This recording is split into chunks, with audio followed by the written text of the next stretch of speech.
Need a better lighter. Hear ye, hear ye. To all the great Americans out there, smoke tobacco. It's good for you, I think. Yeah, it'll keep you thin. So today, we are going over the future of America, man. I made a video not too long ago about America's in shambles, and I'm starting to realize that where we're headed in the next 5 to 10 years, and probably longer in the future, I've been kind of trying to plan this thing out, might not be very ideal for most people. Most people are going to do a lot of suffering. We're already starting to see the stress break a lot of people just in this, what is it, since the anniversary of the pandemic, 2 years, 2 or 3 years now? I'll be 3 years now, going on 3 years. Almost. Next year. Yeah, and what I'm starting to see is a lot of people have still not recovered from the pandemic. A lot of people are still scared to go outside. They're still wearing masks. They're still scared of their neighbor. They kind of want to go back to the pandemic days. I would say a lot of people seem like they rather be back stuck at home, not doing anything. It was easier for them.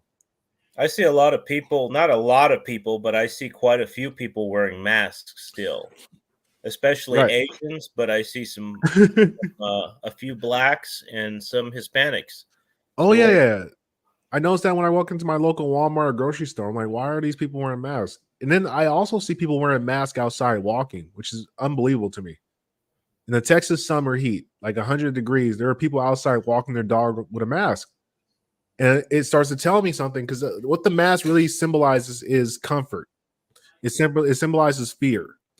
And it's kind of like a easy icon to identify who's a useless human being in society for the most part.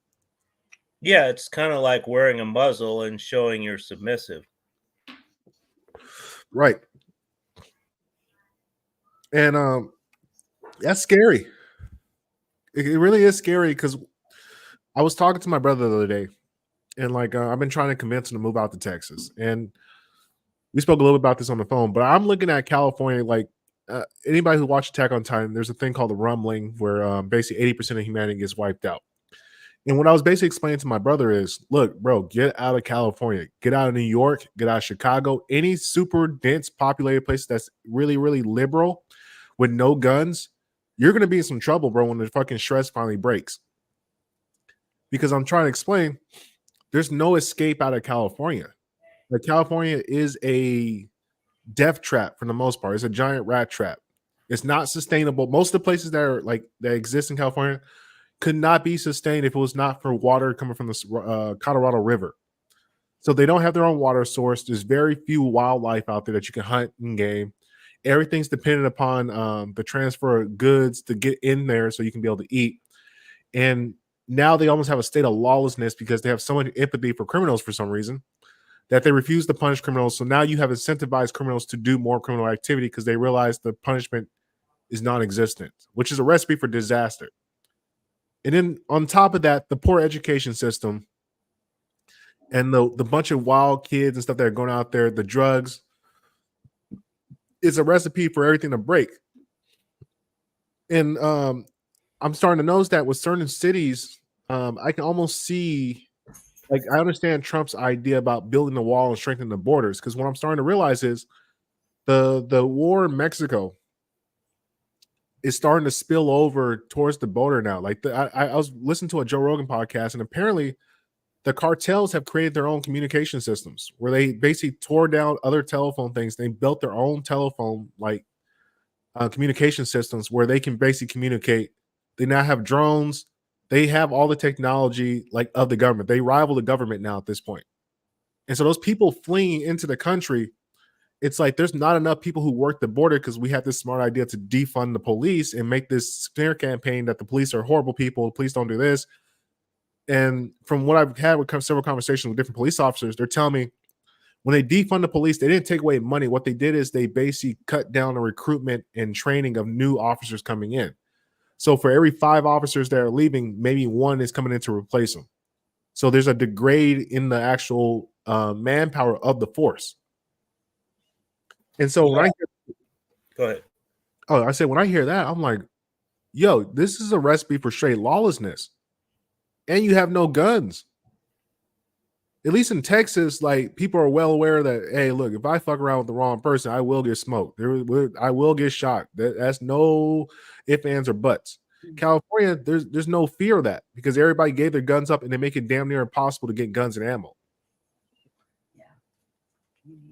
It's a very crazy situation. And, to your point about the cartels, I was watching a corrida about basically by one of those Mexican singers that showed this whole cartel group in dune buggies. And the song was about, if El Chapo calls us, we'll drive up there and free him from prison. And it was like he just shot this music video like a rapper, but unlike a rapper, he had like 50 guys in those four-wheel drive dune buggy type vehicles and in the background, which was quite impressive, and just shows you the level of equipment they have down there, because I think Mexicans value that stuff more. So like the cartels know what they need, whereas we kind of get stuck on other stuff. Yeah, they're more so about the mobilization and having the guns and the gold, essentially. And Americans, like our drug dealers, try to be flashy for some reason. I don't know why. Yeah, they're very stupid criminals. They're more. Go ahead. Oh, go ahead. No, I was just saying they're more into practical stuff. Yeah, and so when I'm looking at it, like, I think it goes back to me thinking about the American expansion. So America expanded pretty quickly when you think about it on like on a global time scale. America fucking expanded very fast, like exponentially fast. They went from 13 colonies to the Missouri Purchase to basically like getting all the rest of America down to Mexican territory and all that stuff. But one of the things you don't really think about is you have to be able to protect the borders. You have to be able to protect that amount of land and have like defense systems created. So when you think about it on a long enough time span, it's kind of like a star, like a rubber band. It stretches out. At some point, it starts to collapse back down on itself. And that's what I think we're experiencing. The weak points in America is like New York, DC, and California, because they're the most highly liberal. And what you kind of find out with liberal people is they live in la land for the most part. I'm a firm conservative when it comes to values, and when it comes to liberties, do whatever the fuck you want to do. I'm liberal in that aspect. If you want to go out and make music or play piano, whatever the fuck you want to do, go do that. But there's certain things that need to be conserved because there's just certain principles in reality that have to be enforced, such as like be hard on crime. And one of the things, like in the homeless problem too, like one of the other things I'm starting to realize too is like these places that have a super crazy amount of homeless people is because you incentivize homelessness. Like I was talking to somebody within a space, and they're going back and forth about schizophrenia. We have to have the doctor and all this. I'm like, bro, it ain't that difficult. It's one or two things. You go to the homeless guy, you say, hey, homeless guy, do you want to have a job and you want a house? If he tells you yes, okay, we're gonna clean you up. We're gonna put you in a house. And we're gonna give you a job that's gonna be able to maintain yourself.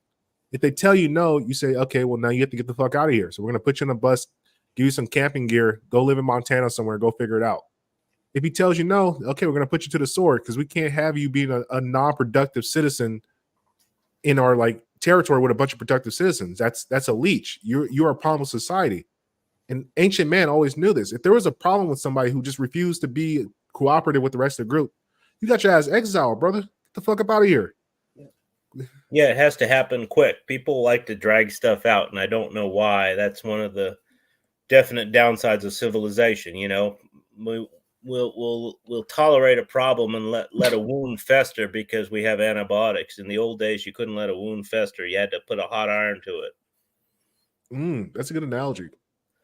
And I think that's what we're largely losing is that Americans have grown way too soft on everything. And like you just look at the country as a whole. It's like we gave up on marriage relationships. We used to be hard on marriages. Like I used to be like, why do you have a shotgun marriage? I understand now why. Because like once you decide to engage in that type of sexual activity, like in the old days, it's like, dude, there was no bunch of dating. It's like you got matched up with somebody that was local. The family supported you. You went and had a family. You just got life started. Like it's really insane how many people are single into their late ages.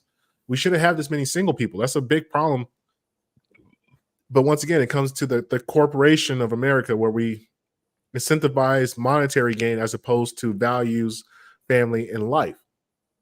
Because from a financial standpoint, the extra taxes that they collect from having everybody be single is great. Yeah, you get a lot more money, but that money is fictional, is fake anyway, and at the cost of the degradation of society. And that's what we're starting to see. We're starting to hit a critical mass, it looks like. Yeah, and beyond that, you have these single people creating a lot of chaos in society in terms of culture and in terms of mental illness and in terms of just behaving in dysfunctional ways, be it going to clubs when you're in your 30s and 40s, getting drunk in public, a lot of different ways of just not being an adult, not being a productive human being, and not being incentivized to do that.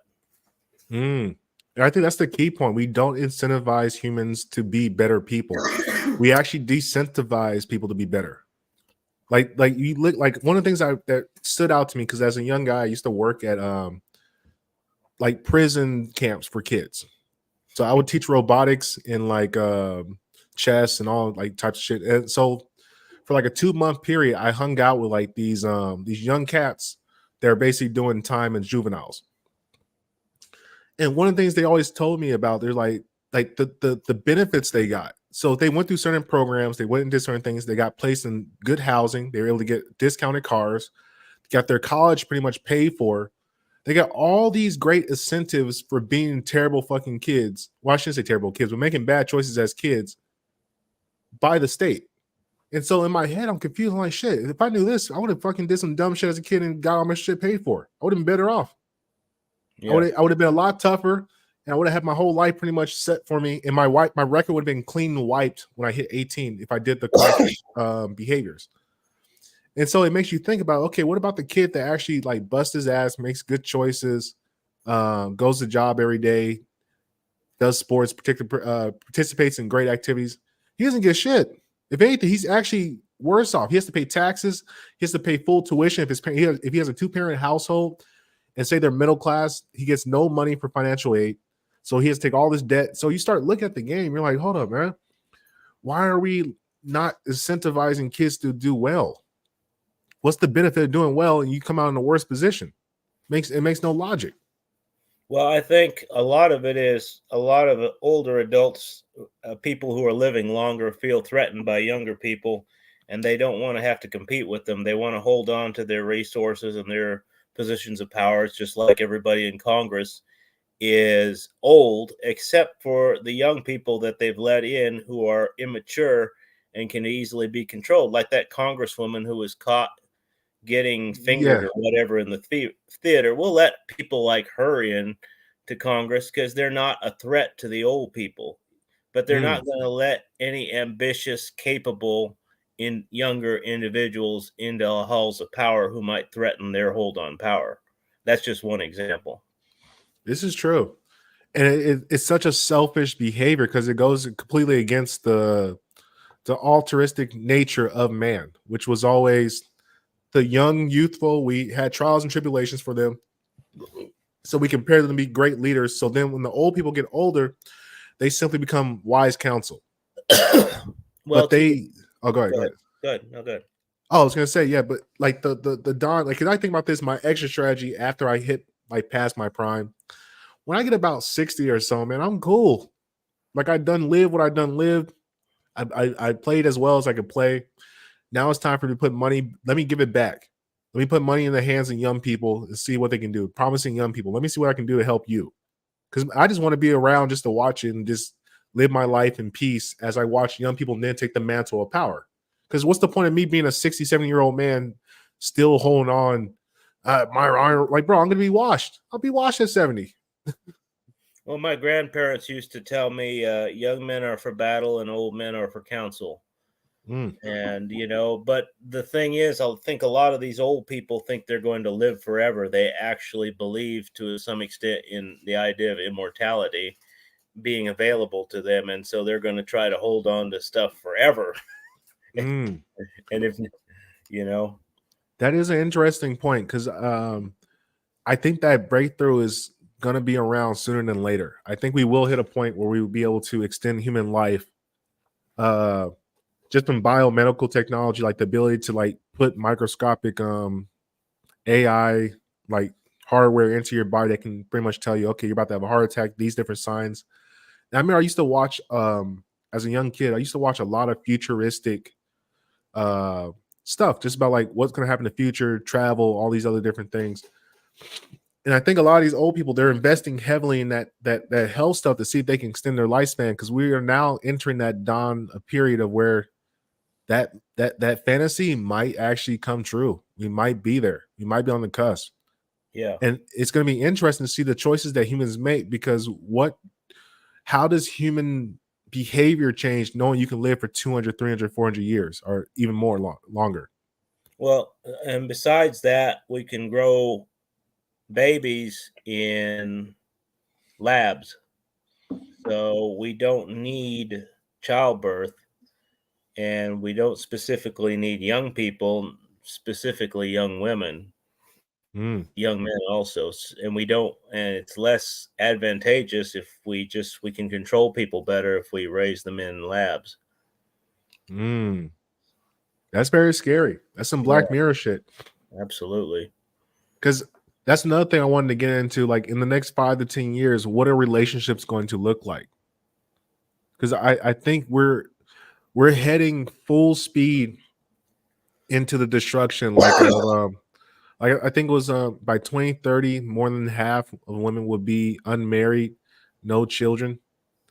And that's a huge implication for society, because there's far more women amongst us than men that exist. So what does that turn society into when we have women that should have been married, had kids, grandkids, if they're not around? What does that look like in society? What does the economy look like? Like there's a theory about the she economy. And so what do I just think about it. What does our economy look like? What does housing look like? Because these women will need men. They will still need a man to do man things for them. Well, I'll give you an example of something that just happened. A lady who was working as a police dispatcher was found dead in her house after 2 days when she didn't show up for work. For 2 days, she didn't show up for work, and she just died in her house alone, and nobody knew she was dead, and she had no family or relations or children to check on her. And so just so happened that she worked for a police department as a dispatcher. So after 2 days of her not coming in, they went ahead and did a wellness check on her and found her dead. And she'd been dead for at least 2 days. So I think that's going to be epidemic. The old ladies just living their lives. And yeah, the dispatcher, I don't know, I don't know if you'd call that a real job or not. I mean, yeah, it is a real job, but a lot of times they have sometimes more dispatchers than they need. But anyway, that to the side, I think there's going to be a lot of women just dying, and just people dying out of society and being forgotten and left behind and just being invisible to society. The invisible woman, that's going to be a whole epidemic. Yeah. Because like as much as we hate to say it, at a certain point in time, it's with everybody. Like that, we can say the same thing for a poor man or a man that never accomplished and built anything in his life. He kind of gets forgotten, but we don't really care too much about a poor man or a homeless man. It's like, all right, look at that guy, whatever. We just keep it moving. But it's interesting because I can see it as two different ways. I see that we're gonna have a whole generation of maybe, like I would say, forgotten women. But I think some of the younger girls will start to look and see the examples on TikTok, social media, because we're starting to see it now. A lot of women are like, they're kind of breaking. Well, yeah, I think go ahead. I was gonna say, yeah, it feels like a lot of women are starting to break. They're starting to look like the pandemic really shook a lot of women because they realized, oh my God, I'm in this scary ass time. I don't know what's going on, and I have no man. And it shocked a lot of women into reality. And some of them are now like just from my job as I work as a handyman, I meet so many single women. And a lot of times I think for the most part, a lot of them want to talk to me just to have a human connection. that's not like sexual. Yeah. Because I think some. Oh, go ahead. No, I was just say absolutely. Yeah, and it's interesting because it's like a lot of time when I come, they're actively trying to talk to me, but they try to tell me about their day, things they're thinking about. Sometimes they talk about like they're lonely, and it's interesting because I can see the pain of the animal. Now, a lot of times the women have this weird pride thing where they don't want to admit it, but but once again, I take a note from what is his name? The guy with the huge chin. I got his book. Yeah, Tony Robbins. He says all communication is a form of a cry for help or a sign of love. Yeah. And so when I'm looking at it, a lot of it is a cry for help. They just they feel like they're not going to be accepted because it's too late for them or something like that. And I think a lot of women be surprised that a lot of men will actually take you in if you just try to cut a deal. Stop trying to fucking fuck us and lowball us on the relationship game. Well, that's I think women are just in the early stages of being willing to come back to the table, but the other side of that is there aren't a lot of guys who are available for them, and Mm. that's an indictment of our sex. Not a lot of guys actually want to be husbands and fathers right off the bat, you know what I mean? And or engage in a monogamous relationship with a woman and just be the masculine leader of a family or a household. I mean, just that's not an example that kids are growing up with nowadays. This is true. I noticed this too with a lot of guys. Like once again, the interwebs reveals the true nature of humanity. Because I think a lot of people don't think that other people see what they're talking about. But if you actually have pretty good social awareness, you can kind of identify like what people are talking about. And a lot of guys are simply sex fiends.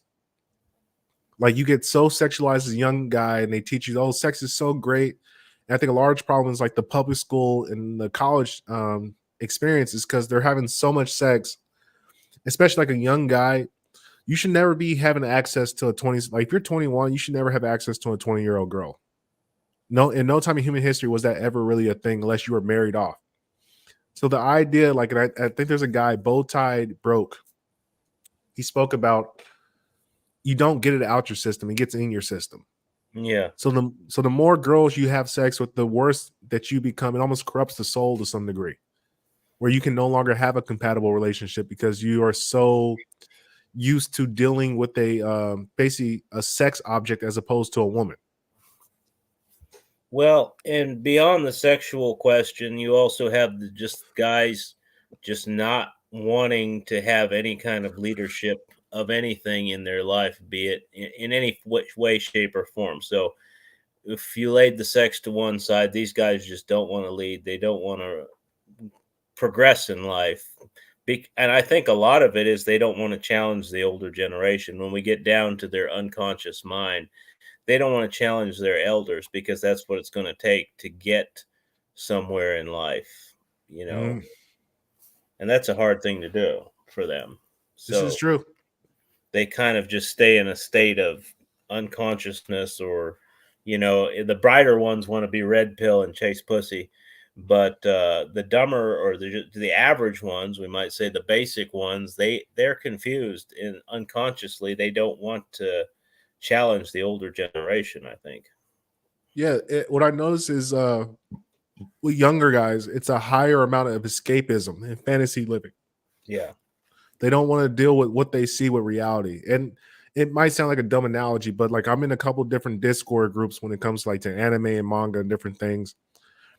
And when I talk about the actual events that occurred in the story, these guys want to talk about fantasy things. Like, what happened? This guy did this, and this guy did that, and this guy did. I'm like, bro, I don't fucking know because that didn't happen. Here's the source material. This is what we're looking at. Yeah. And they apply that to like almost everything. It's like this, they live in an escapism through the video games, through online chat forums. And one of the things I realized, like, and I wrote this in an article about like what happened to men. Largely, what happened to men is they kind of enter into these different echo chambers with other fantasy losers, And instead of like having their ideas challenged, they merely get supported. And it's a double feedback of just bullshit, bullshit, bullshit until they become indoctrinated into believing that their bullshit is actually what reality is. Like all these guys are always telling me about women this and they're sex workers. And I'm like, bro, have you guys talked to most women? Most women are like, they're scared little girls, to be honest with you. Yeah, It's like, go ahead. oh, if you frame yourself as a man, like when they feel that comfort of a man that's not like predatory, he's just like, hey, what's up? How you doing, young lady? Are you doing all right? How's life going? Blah, blah, blah. You talk to him like a human being. They come out like girls. They turn into little girls again. They don't want to be these big bosses bitches. They don't want it. They fucking hate it. They do it because they don't know any better. It's a defense mechanism. It's a cope. Yeah, it's, you know, and I've been working with women for 15 years predominantly, primarily working with female customers for 15 years. And yeah, most men don't really understand women. Their interactions with women are limited, or they want to say, "Oh, you know, you can't understand a woman. They're too complicated," you know, or you know, "Oh, you know, my dad said, you know, son, you just can't understand a woman."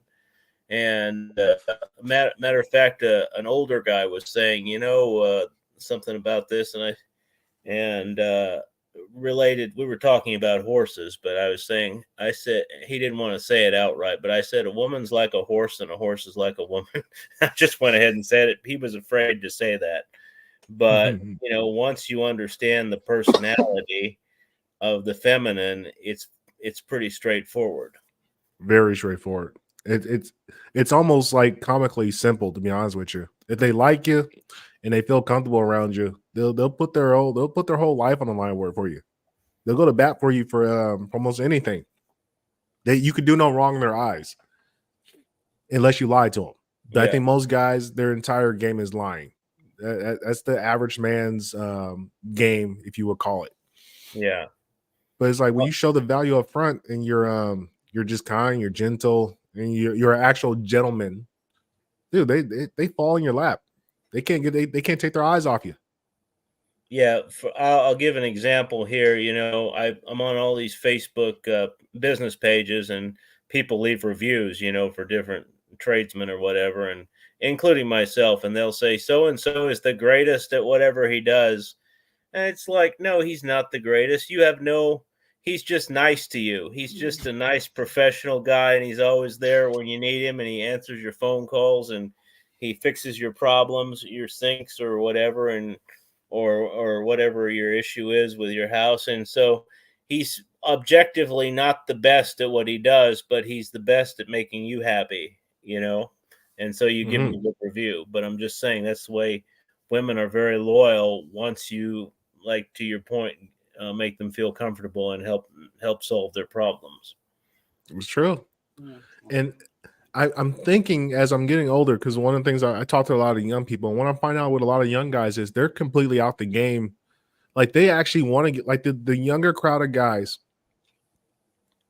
like coming up, they actually want to get married, have a family. They want to do it the right way. They're so shell shocked with their with women, because once the woman gets the phone, it's like once that phone gets into their hand, they start the social media shit. And I had an experiment. I videotaped this one thing. I looked at an Instagram model and I started scrolling down her timeline, like all the way back to the very first picture. And what I noticed was the first couple pictures will be pictures of things she looked outwards to: flowers, a pool, mountains, a bicycle, just things she was looking out in the world and seeing. Then one day she turns the phone to her fucking self and sees the likes go up. And then she takes another one. And then you look in a couple years in the future, now she's out in Dubai, she's out in France, she's out in all these different places, a bunch of different likes. I was like, oh, that's what happens. Because you realize women naturally, they love to look at outward beauty. But at some point, they get the idea, they see other girls and they take a picture of themselves and they see, oh, they got a bunch of likes. What happens if I take a picture of myself and get likes? And then they fall down that rabbit hole of fucking looking for external validation through the telephone. You know, it's very interesting because you can almost storyboard a movie about a woman's life that way until she turns the camera inward on herself. You know, scene by scene, like you said. She's turning the camera outward on these far scenes, and then she turns the camera around, and sees herself, and then the filters get involved too. So you got these filters because she's got to portray herself to herself as the most beautiful thing. It's a case of Mm, mirror, mirror, mirror on the wall. yeah. And I'm almost thinking like we might need to have a law where you just ban women from taking selfies. That might have to be a thing. Yeah, We you might have know, to. this is why they burned witches back. I mean, people had a valid reason for burning witches once upon a time. Mm. I mean, that's going back to the mirror and the wall, and the idea of what it does to people. Coach Greg Adams talks about it a lot on his show, but I watch it. Yeah, it's called the Delilah, some shit like that, or Jezebel or something like the that. Right? Jezebel. Yeah, the Jezebel spirit, and there's something like the Delilah, where the vanity of themselves, look in the mirror, they begin to create this image of themselves that they want to see. Yeah, yeah, And it's it's like I look at most of the young guys. Like when I was a young kid, there was no real selfies or anything like that. So like women had a little bit more modesty, and they were a lot nicer. Like they liked you, they'll come give you a flower and then run away, like poke your hair or poke your back. Like they were looking for a validation from boys, like they're around them. But these young guys, bro, like the girls, all they do is they spend all their time on their phone, just putting selfies up all day. So most young men, they don't have any real interaction with women. Like their last interaction with women probably was like the 5th grade, 6th grade. Once they get that phone, 7th, 8th grade, it's a wrap.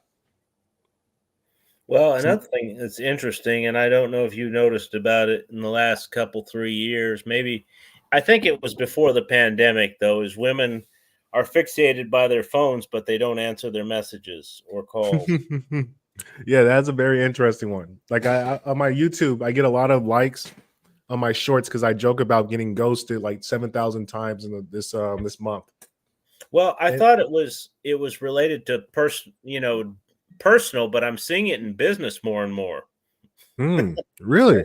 Yeah, women just not answering their texts or phone calls related to just days and days, and then I just noticed your text. No, you didn't. You just left it on red, and it was vital to you that you could have answered because now I've fired you as a client. But it really, I know I texted your Facebook and your phone, and I'm just texting it to set up an appointment with you. And the fact that you couldn't get back to me for 2 weeks, I see this with women in their 20s quite a bit, and I try not to work with women in their 20s because of it. You know what? That's interesting. I'm finding the same thing. Like a lot of times, I would ask a girl, when are you going to yeah, we have a business deal. I text them, no response, and then they'll text me like on their time that they feel like it's their time. Hey, can you Exactly. make it? Yeah, can you make it today? I'm like, no, I got other appointments. Well, why not? I got other things going. Well, you still can't come, and like it's like what? What the fuck? Like, this is business. And then sometimes I hate this one where I'm like, I'll say a price, and the girl will be like, can it be a little bit lower? I was like, all right, no problem, I'll lower it, but I need you to promise me to write a great review. I'll do the job, no review, and I'll ask the lady, where's my review? Blah blah blah. No response. No response. Now I'll get a call back 3-4 weeks later with the review. Oh, can you come back and do this for me? I'm just like, no. What? What are we talking about? So it's like the frustration. I don't know. Like I really want to ask myself, like, what are they doing where they're just ignoring like business messages? Oh, they're busy. They're busy. They're very busy. They have very busy lifestyles, and I hear that a lot with younger women as well.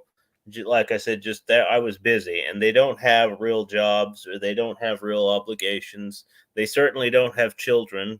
They might have a relationship. They might have a pet, but they're not really busy. In my book, comparative to people who are actually busy. Yeah, it's like a vanity thing where like they really believe like the world it revolves around them, and Yeah. largely it's guys' fault because guys are reinforcing it. And Yeah.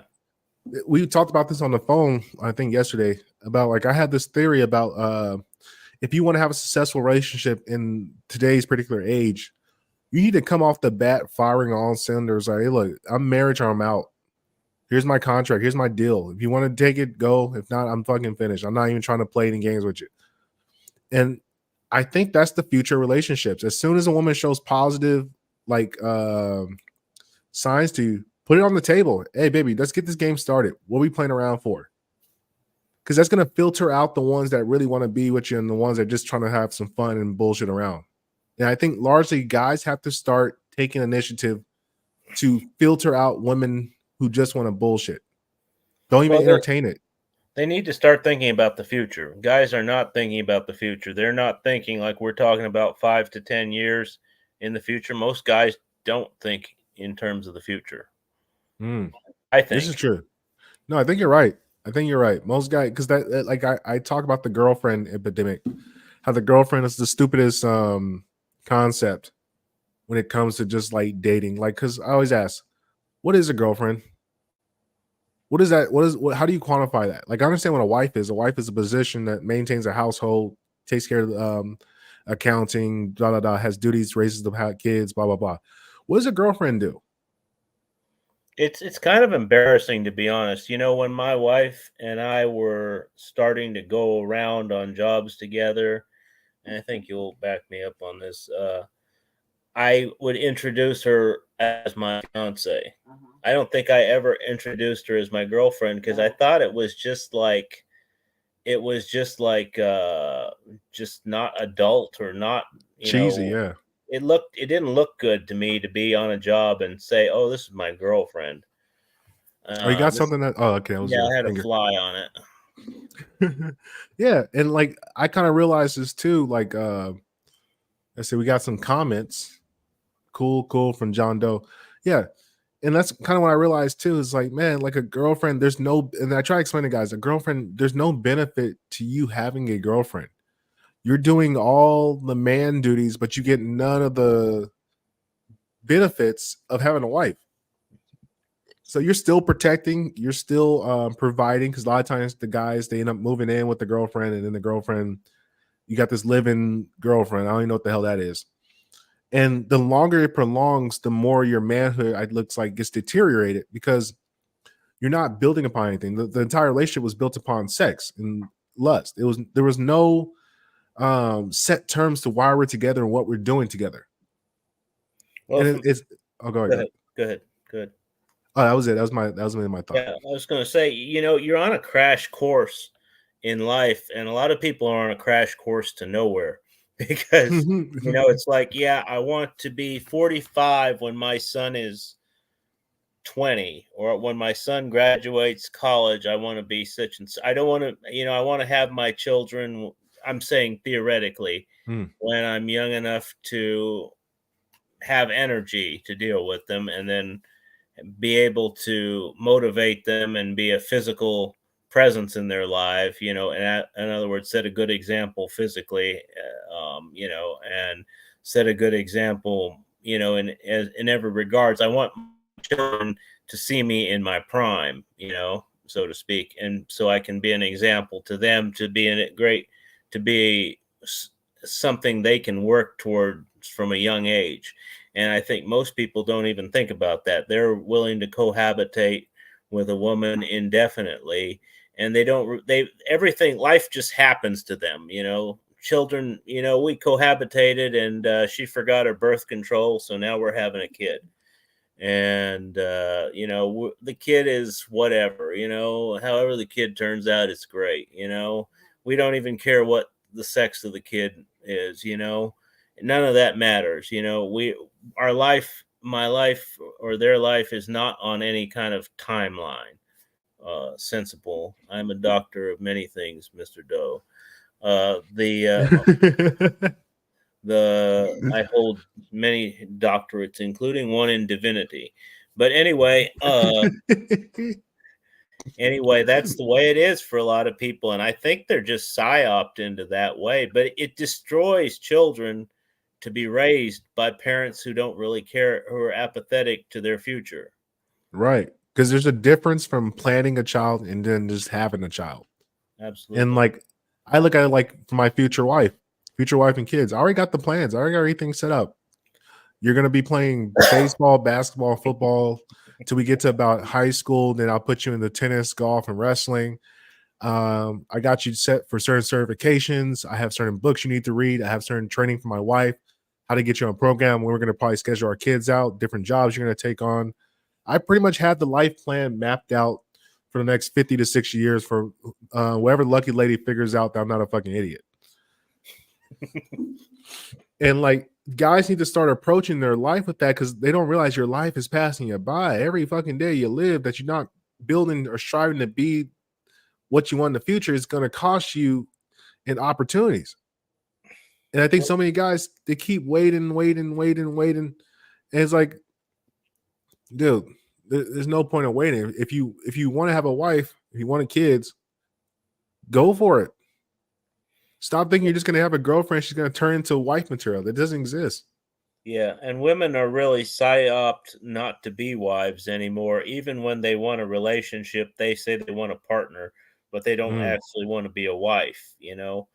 And so that's a big issue, I think, is most women, they think they want a partner. They don't really understand the meaning of partnership, so to speak, you know, or relationships. And so when you come to them and tell them a lot of this, they're incapable of really comprehending it, you know, you think about the pioneer women, black or white, because there were, a lot of black pioneers, but they went west with their men, not knowing where they were going or what the uncertainty of the frontier area, and they were willing to go out there with their men and experience, and their children or whatever, and try to find a new life and a new way of living and new property, and hopefully make a lot of money and be successful.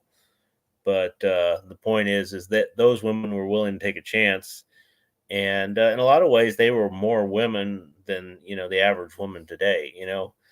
Men aren't very good at being men, but women aren't that great at being women in this society. I can agree. And I think largely I look at women like this, like since there's more of them, I look at women almost like the pH of society.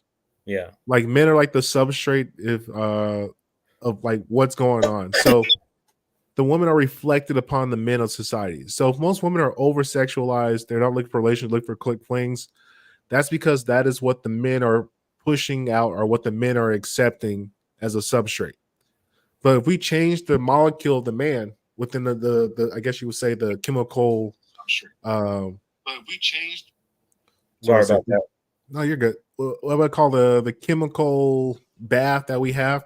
If more men say, "Look, I'm not looking just to have sex. Like my substrate needs a wife," we will start to see the molecules of women start to change. We'll start to see more wife molecules. Yeah, but I think Sorry, go go ahead. ahead. No, you're good. You're good. No, I think largely people, talk about marriage for the purpose of procreation, and of course, procreation, it has to produce the right offspring or good offspring. You have to have marriage under certain circumstances, or you have to procreate under certain circumstances and in certain conditions.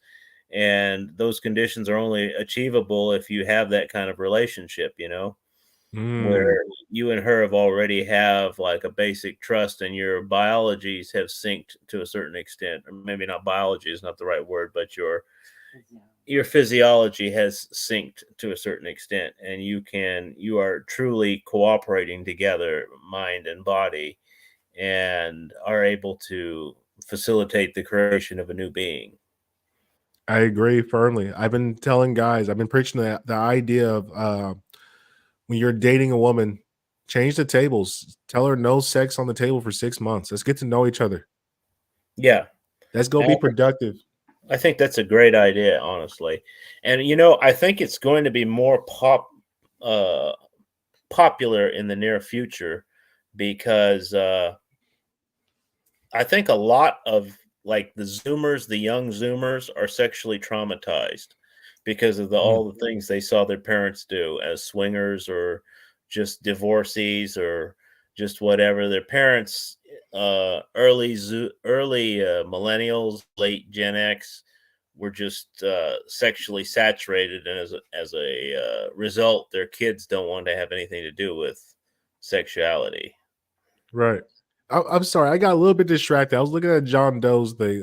This has to be a young guy, but he's telling me, "I'm sorry, I had to get off. My mom got mad at me for being on the dang phone. I have a driver's education." And see, that's one of the things I got to talk about the young people. Their own self importance. Like we give a fuck. Like and not to be mean or anything of that nature, but it's like, brother, you weren't adding to the conversation in any way or form. Really, you're just kind of asking questions that are very confusing and you weren't contributing anything of value. But for some reason, they think that them leaving is a value or a loss of value to a conversation. And I think that's what the internet has fucking been producing is a bunch of egotistical young people that don't understand. Like, I have to be back. I think like I don't understand. That's confusing. Well, you can't tell if he's trolling or if he's serious, but I think he is serious from a lot of dealing with a lot of these Zoomers. Yeah, I mean, I had a live stream one day on a separate note. A guy said, "Hey, Apex, you didn't respond to my message. I was you were supposed to do something with artwork." I'm like, "Brother, I don't know who you are." He's like, "How you not know who I am? I did this." I'm like, "Bro, you never did any work for me. I don't know who you are. Who are you talking to?" "Oh, bro, you see, this is the problem with you, man. You think you're too good for people." I'm like, "Bro, I generally don't know who you are. Please clarify." "No, fuck that. I'm leaving." I was like, "What the fuck? What are you talking about?" And this is what we're producing is these mama raised boys that don't understand you don't mean like because the problem with the mama's love is it's too much. She over influences you and she pushes you to think that you're so great. And it's up to a man to fucking put this foot down and be like, "Hey, look, motherfucker, you haven't done shit. You don't deserve to talk. You had nothing to add or contribute to this conversation with grown men that's worth the damn. So just sit back, listen, and go do what we ask you to do, and then maybe we might give you some game or some wisdom." Yeah, they always have to put in their 2 cents, and we actually have a 26-year-old employee right now that has this problem. I was just telling him today, if your mom could still breastfeed you, she would, and he would do it too. Oh, like you ain't lying. The And mama, go ahead. oh yeah, I said like the mama raised boy or the feminine male is too prevalent in our society, and I just hear it all amongst us. Like just it really is sad. And then these young men, they look for idols, they look for somebody to look up to, and they find guys like the Andrew Tates, the rappers. They find these different guys, and they look at these guys as somebody to aspire to be because they put the flash out there. They show I'm a masculine man, blah blah blah. Not realizing most masculine men, they're in the background doing man things. You know, they don't get identified. They don't get any credit. No credit. They're busy being men, my wife says. Exactly.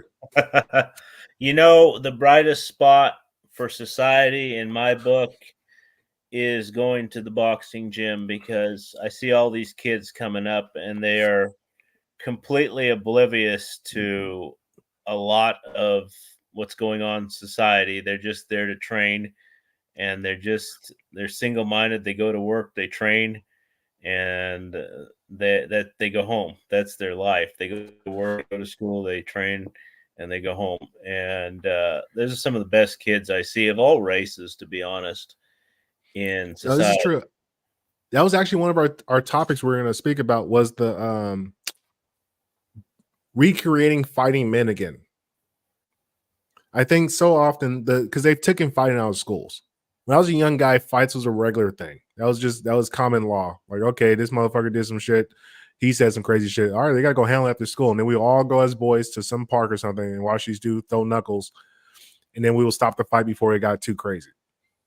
And that was a regular event. That's a necessity for boys. It's a necessity. And see, the problem is within the school system, they kicked out all the men. So upon kicking out all the men, because guys understand chaos is a necessity. You can't have just peace and guys sitting down, not doing anything else. There's always fights. Well, maybe not common in the burbs. The fights in inner school cities I would say they're not really fights. That's just like gang activity. Those are motherfuckers jumping people, really trying to inflict harm. I'm talking about like a fight is like, look, we're going to fucking throw hands at each other until somebody taps out. When that person taps or gets down, you stand up, you dust it off, shake hands, and keep it moving. That was the rule of the land. What's up? Mano a mano. Mano a mano. Nobody else jumps in. When I look at these new fights now, these niggas are jumping people. They're sneaking guys. They're doing a bunch of bitch ass shit. It's not a fight. That's a fucking jump. That's some gay. That's a war. Essentially, what most kids are doing in the fighting and inter school thing. And then that's why so much gun violence. They got motherfuckers stabbing each other in school because there's no men to say, "Hey, look, all right, you ship off your shirt. You ship off your shirt. You guys sucker up. Let's go. 1 minute. Go at it." And guys need that to understand reality, because fighting is so spiritual. It's something very unique to a man, and it builds the spirit. It teaches you how to endure.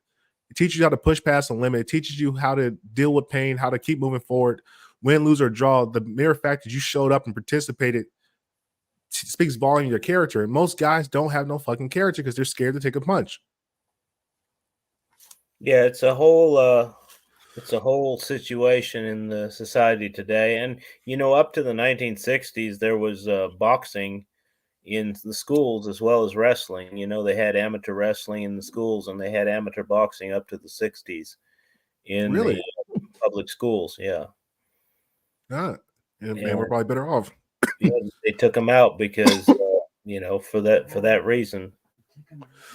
Yeah, because once again, she's pointing out that a lot of that happened to be one of the fruits of after segregation, desegregation, because they didn't want the black kids mixing it with the whites, I guess. It's too funny. It's true. No, it is true. Yeah. It's fascinating to read some of these old deals about the forced busing and stuff, but that's another story. Excuse me, young people. Yeah, I've been there. Smoke is bad for you sometimes. And like, smoking's bad for you. Sometimes I really think this. I think about this often because one of the beauties of fighting is like what I notice with a lot of young men of today, they can't answer you yes or no. They can't give you a concrete answer. And one of the things that stood out when we first talked was like when you invited me to go do a podcast, you told me you're the first guy to say, "Yeah, I'll do it. I'll be here at this time," and actually showed up. Everybody else started giving you wish-washy answers like, I gotta go eat spaghetti, then fucking drive to Montana, then maybe watch The Office, and then I'll see. And you're like, what the fuck are you talking about, brother? I didn't ask you. I asked you yes or no. And one of the things you realize about fighting is very simple. You get hit, or you're not getting hit.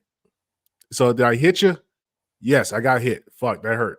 Did I hit you? No, you didn't hit me. I missed it. So it gets a very concrete binary. Like I remember when I first got my first fight, one of the first things I started to realize was my logic fucking snapped on. Like, Jesus Christ, like this is a new reality. I experienced something because you feel that feedback. When I hit something, I was like, oh shit, I hit it. Like there is no like if, ands, or buts, and there's no teammates or anything. So it's just you and you. You're speaking a language with a guy. And it's like the thing they talk about, is he answering back to the guy's punches? And I begin to understand what that means because the guy's going, yes, yes, yes, yes, yes. And if you're not getting out the way to get back a no, bro, you're going to get your ass yes to death. And most guys have never been punched and never been in a fight, never been in a fair fight where it's like it's actual like rules and shit like that. So when I speak to a lot of young guys, they don't fucking give me yes or no's. There's all these fucking ridiculous, like, oh, you're trying to do this, you're trying to trap me in this. I'm like, bro, it's yes or no.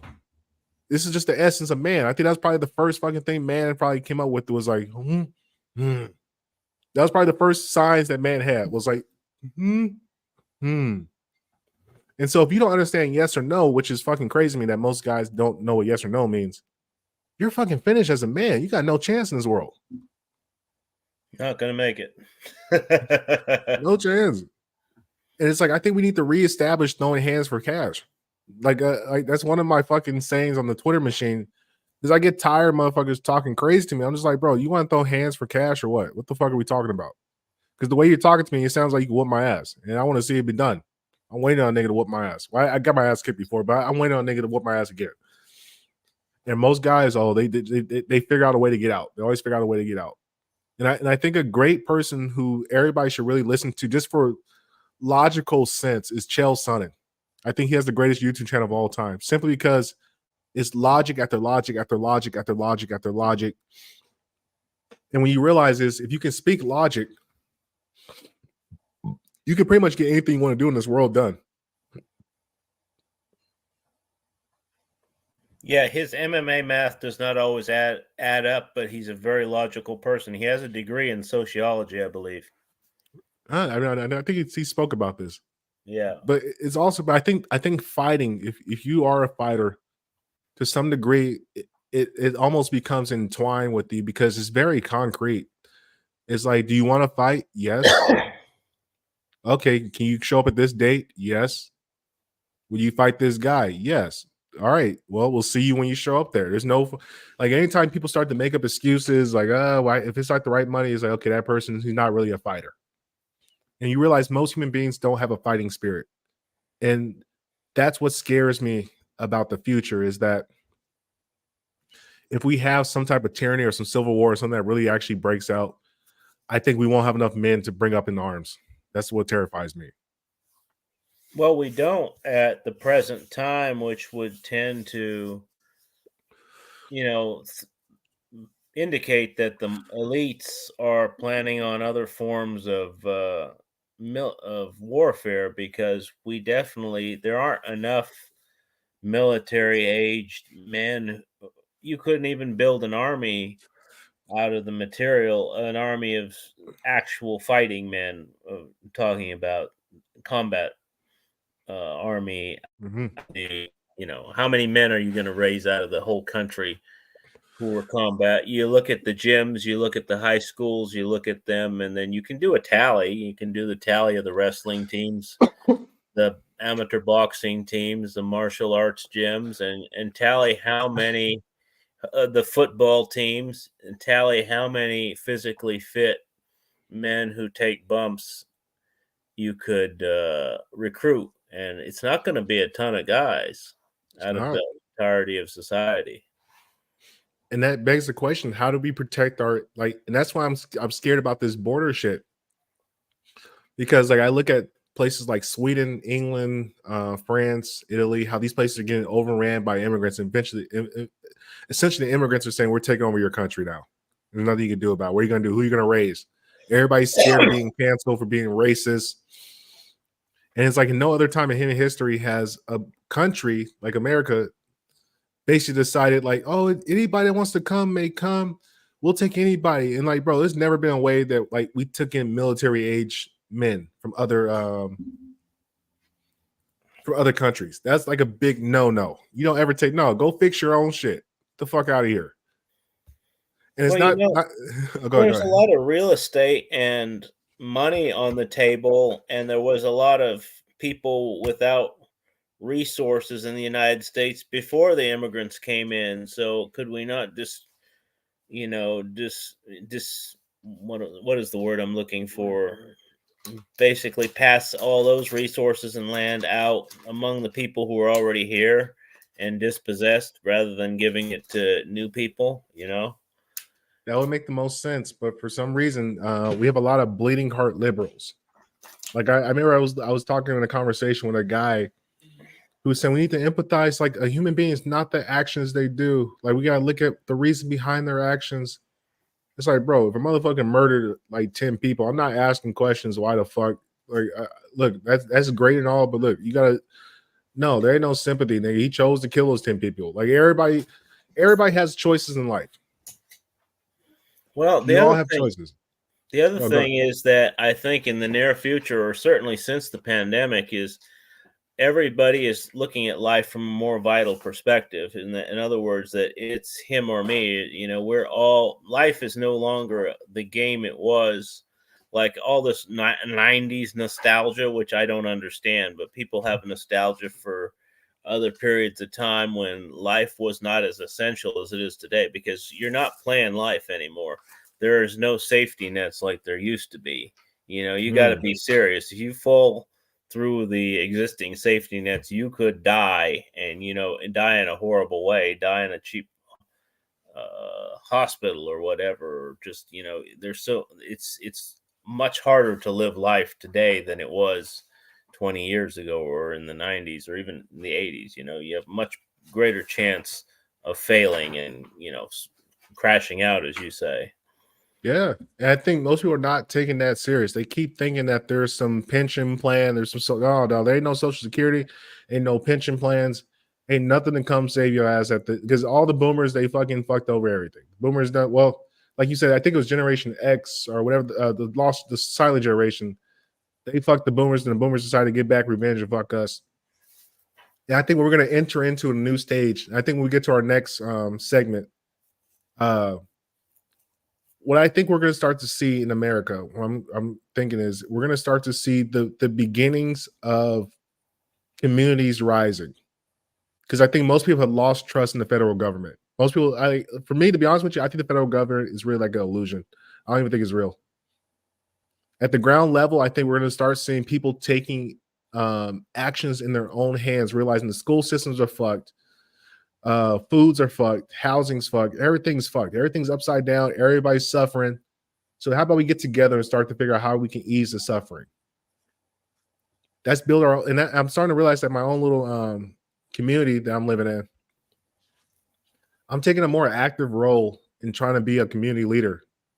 Like I got a couple jobs like within my own, like just for my business where I run, I'm always running around the city, meeting new people, saying hello, blah, blah, blah, making interactions. I work with the youth. And even my own like apartment complex, I'm starting to take more time to like, hey, when I see somebody, hey, what's up? How you doing, brother? My name's AJ. Nice to meet you. It's like, yeah, what's your goals and dreams? What do you like to do with your life? Blah, blah, blah. Back from the shower, boys. I can't believe these niggas, man. This is incredible. I'm taking up a small caliber handgun right now. And pop. John Doe. How old are you, John Doe? Just if you don't mind me asking. Lobotomy. But I'm realizing it's up to us as men to start to be leaders in our community. Because I think schools are going to largely just shut down. I think we're going to realize the school systems are failed.